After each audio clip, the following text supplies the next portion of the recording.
Boa tarde. Hoje viemos falar para vocês sobre os métodos de conservação de carnes. Essa apresentação se dá para a conclusão da disciplina de Tecnologia de Produtos Animais, ministrada pelo docente Lucas Arantes Pereira. Nossa dupla é composta por mim, Flávia Donato, e pela Leira Paloma. O entendimento da segurança alimentar, ele consiste na garantia para todos de condições de acesso a alimentos básicos de qualidade com base em práticas de produção, de processamento, da distribuição e da comercialização, de modo que eles não comprometam a saúde do consumidor. E atualmente esse tópico ele é uma das principais preocupações das indústrias alimentares. Isso ocorre por causa da evolução da sociedade, que cada vez mais está buscando alimentos com uma garantia alimentar e seguros e mais saudáveis, se tornando então uma demanda crescente da sociedade por alimentos melhores. E em resposta disso, as indústrias, elas vêm cada vez mais se adaptando às exigências dos consumidores, garantindo assim a salubridade e o aperfeiçoamento da composição nutricional dos alimentos produzidos.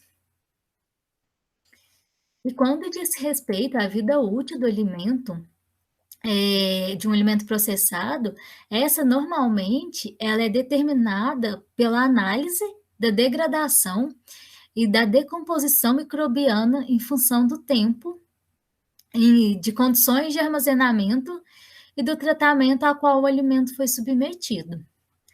Durante esse período de tempo, são observadas as alterações apresentadas pelo alimento e determina-se o tempo que este leva para se deteriorar ou alterar alguma composição sua, de modo que atinja o limite que se torna o impróprio para o consumo humano. E a vida útil de um alimento, ela pode ser influenciada por diversos fatores, condicionada à sua qualidade e à sua sanidade. As alterações que podem ocorrer nos alimentos, elas possuem origem biológica, química ou física, sendo as principais a multiplicação e a atividade dos micro-organismos, a ação enzimática inerente ao alimento, as reações químicas não enzimáticas, as alterações provocadas por pragas e as mudanças físicas ocasionadas por reações mecânicas. E como a carne, ela constitui um excelente meio de cultura, a sua conservação é mais difícil que a maioria dos alimentos. Geralmente, essa conservação é feita pela combinação de vários métodos, entre os quais citaremos ao decorrer do nosso trabalho os mais usuais e os que são mais realizados, que são eles: a assépsia, o emprego de temperaturas baixas, o emprego de calor, a radiação, a desidratação e o emprego de conservantes. A assépsia, ela consiste em evitar ao máximo que os micro-organismos cheguem à carne durante o abate e durante a manipulação posterior, facilitando assim a sua conservação por qualquer método. Inicia-se evitando a contaminação da carne pelos micro-organismos e da superfície externa do animal, através da utilização de duchas antes do abate, eliminando o máximo possível das sujeiras presentes na pele, no pelo e nas patas dos animais. Essas citadas anteriormente são importantes fontes de contaminação durante o processo de esfola. E além da contaminação através desses, ela pode se dar também através dos utensílios utilizados na sangria e através da pessoa que estiver manipulando o animal. Durante a evisceração, pode haver a contaminação a partir do trato intestinal, do ar da água usada na lavagem, dos manipuladores, dos pisos e das paredes. Na sala de refrigeração, a carne pode se contaminar dos itens anteriormente e também pode ter uma contaminação adicional durante o esquartejamento do animal a partir de utensílios. Por isso, é sempre importante manter a higienização do ambiente e a higienização dos utensílios que for ser utilizado no manuseio dos animais. Falando um pouco das temperaturas baixas, nos métodos modernos de preparo e embalagem de carne, utiliza-se o resfriamento rápido em temperaturas próximas a zero, seguido de armazenamento em salas refrigeradas com temperatura ligeiramente acima da temperatura de congelamento. Quanto mais rápido for o resfriamento da carne, menor será a possibilidade da multiplicação de bactérias mesofilas. Nessa imagem, trouxemos um exemplo de uma vitrine comum em supermercado, que é a da segunda imagem, e de um local de uma câmara fria maior com a presença de diversas peças de animais. E vale ressaltar que as temperaturas de armazenamento, elas variam de 1,4 a 2,2 graus Celsius nessas câmaras frias. O tempo máximo de conservação é de aproximadamente 30 dias, dependendo da carga microbiana presente, da temperatura e também tem que levar em consideração a umidade relativa.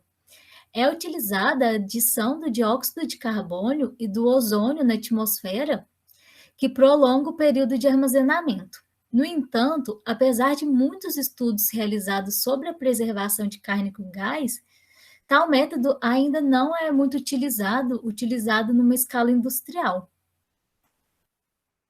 Já o congelamento, ele é o método mais utilizado para a conservação das carnes que serão transportadas a longas distâncias ou para o armazenamento em freezers domésticos. Normalmente, esse método ele não é utilizado para conservação de carnes destinadas à venda imediata. Uma das condições mais críticas do processo de congelamento de produtos perecíveis surge quando o período que antecede o congelamento, propriamente dito, é longo, ou seja, o pré-resfriamento. Pois, em geral, as matérias-primas elas vêm acompanhadas de micro-organismos contaminantes. Por esse motivo, eles recomendam que a carne não seja mantida mais de 2 horas em temperatura entre 5 e 60 graus, principalmente entre 15 e 45, que é o intervalo ideal para o desenvolvimento dos patógenos mesófilos. Agora, já o calor, a maioria dos produtos cárnicos, eles são alimentos de baixa acidez, que constituem bom meio de cultura para as bactérias sobreviverem, para as bactérias que possuem o hábito de sobreviver ao tratamento térmico. A velocidade de penetração do calor, ela varia de acordo com o estado físico do produto. As substâncias químicas adicionadas às carnes, como, por exemplo, o sal, o nitrato, o nitrito, elas possuem uma influência no processo, o tornando mais efetivo. Os nitratos, eles auxiliam na destruição dos esporos de bactérias anaeróbicas pela ação do calor e inibem a germinação dos que sobrevivem ao tratamento térmico. E de acordo com o tratamento térmico empregado, as carnes industrializadas, elas dividem-se em 2 grupos principais, sendo o primeiro, as carnes que são tratadas termicamente com a finalidade de tornarem-se comercialmente estéreis, não necessitando do armazenamento especial. E o segundo são as carnes que recebem um tratamento térmico suficiente para destruir os germes causadores de deterioração e que necessitam de uma refrigeração para evitar sua alteração, como, por exemplo, o presunto. E também o calor ele pode ser aplicado na conservação de produtos cárneos, independente do processo de apertização. Ele tem sido proposto um tratamento da superfície das carnes com água quente, para prolongar o seu tempo de conservação. No entanto, esse procedimento ele pode diminuir a quantidade de substâncias nutritivas e ocasionar mudança de cor. O cozimento da salsicha, por exemplo, e o calor aplicado nos defumados, eles reduzem a carga microbiana e ajudam na conservação. Já o tratamento de carne por radiações ionizantes, especialmente por raios gamas, ele apresenta algumas vantagens fundamentais ante os tratamentos térmicos, devido à capacidade de destruir os micro-organismos sem elevar a temperatura do produto, razão pela qual o processo é, às vezes, denominado de esterilização a frio. Para esterilizar um produto, carne ou qualquer outro alimento, é necessário destruir todos os micro-organismos que podem alterá-lo ou produzir toxinas durante o subsequente armazenamento. O micro-organismo mais perigoso para a saúde pública é o Clostridium, cujos esporos são resistentes a determinados níveis de radiação.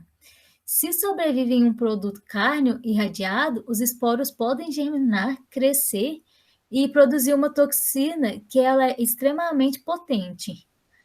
As doses esterilizantes seguras têm de ser suficientemente altas para evitar possível sobrevivência dos esporos butilínicos.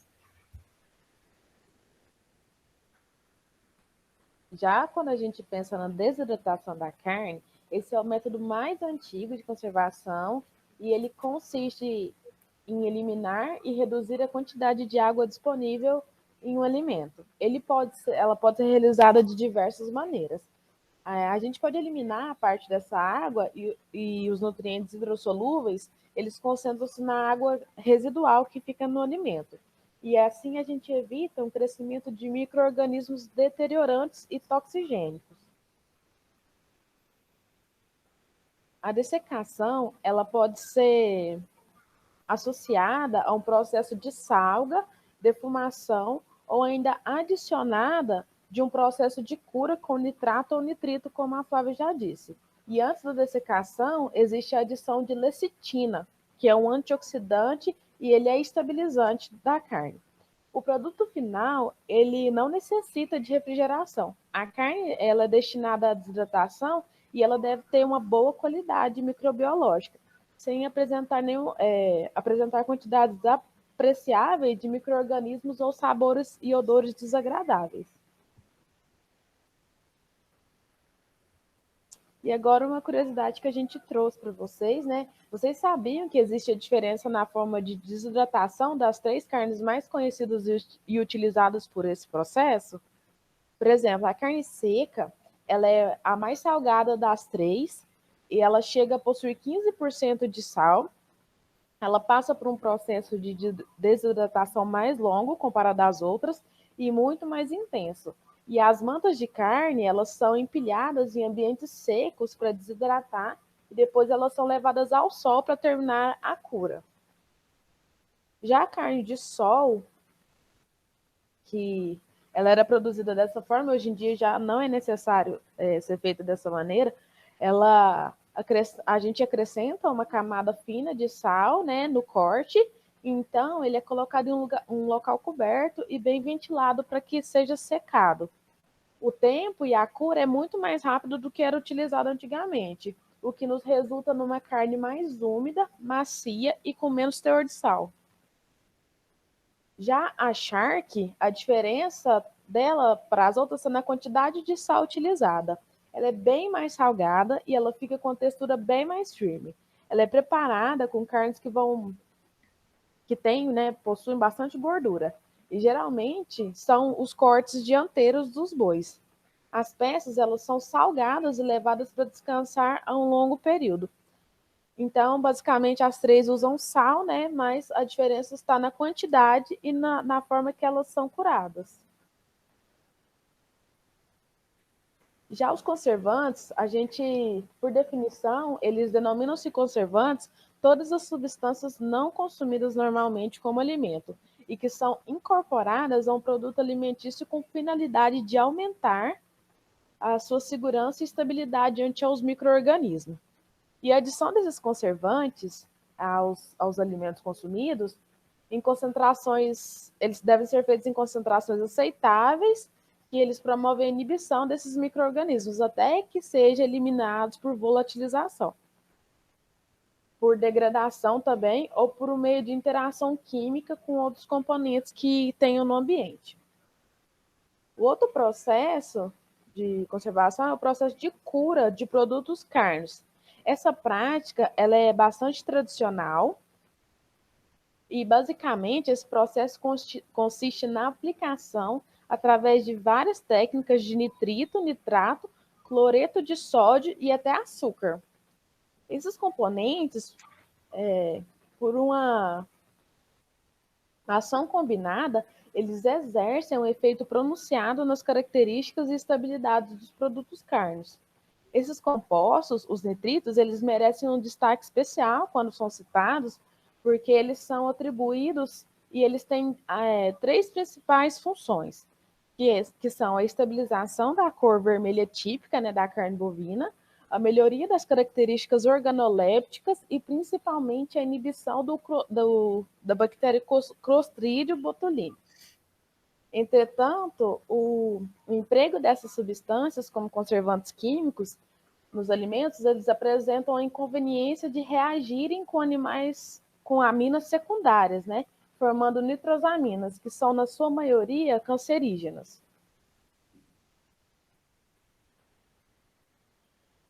A conservação da carne pelo processo de defumação, ela consiste em impregná-la em componentes químicos resultantes da fumaça produzida na combustão da madeira, desenvolvendo nela, além da ação conservante, sabores agradáveis. E durante essa defumação, os produtos carnes eles sofrem um aquecimento cuja intensidade varia de um produto para outro.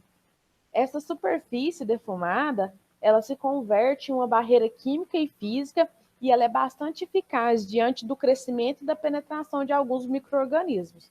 Devido a essa desidratação que ocorre na carne, a coagulação das proteínas e a deposição de um material, forma a deposição de material resinoso por condensação e impede a entrada desses patógenos. As concentrações de condimentos e especiarias, normalmente são utilizadas nos produtos carnes. Não são suficientemente altas para atuar como conservantes. No entanto, os efeitos, eles podem ser somados a outros conservantes, né? E esses produtos, eles são utilizados geralmente na mortadela de Bolonha, na salsicha de Frankfurt e outros embutidos. E eles podem ser conservados pela combinação desses condimentos, pela cura, pela defumação, ocorrendo também a dessecação, uma cocção e uma refrigeração. Os antibióticos que podem ser aplicados para a conservação da carne, eles também apresentam uma característica que elas se aproximam a um conservante ideal, mas em concentrações adequadas, elas não conferem odor, nem cor ou sabor estranho a esse alimento. Assim, vários trabalhos têm sido feitos referindo-se ao uso de diversos antibióticos como conservadores de alimentos mais indicados.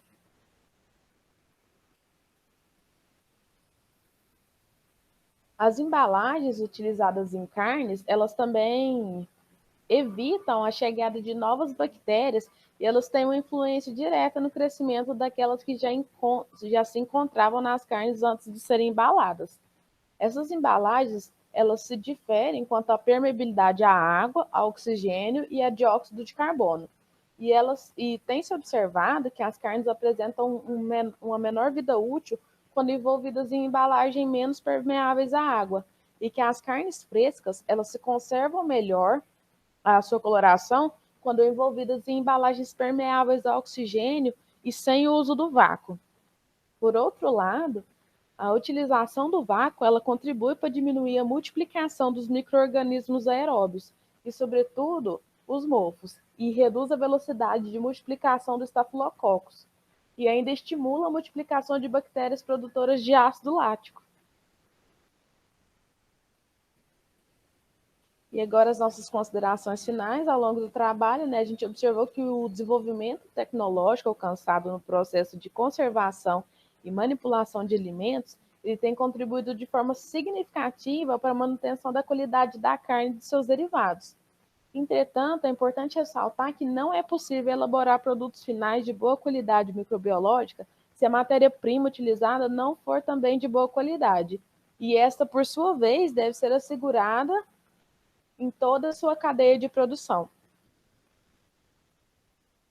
Essas são as referências que nós utilizamos. Nós agradecemos a atenção de todos e estamos abertos a dúvidas.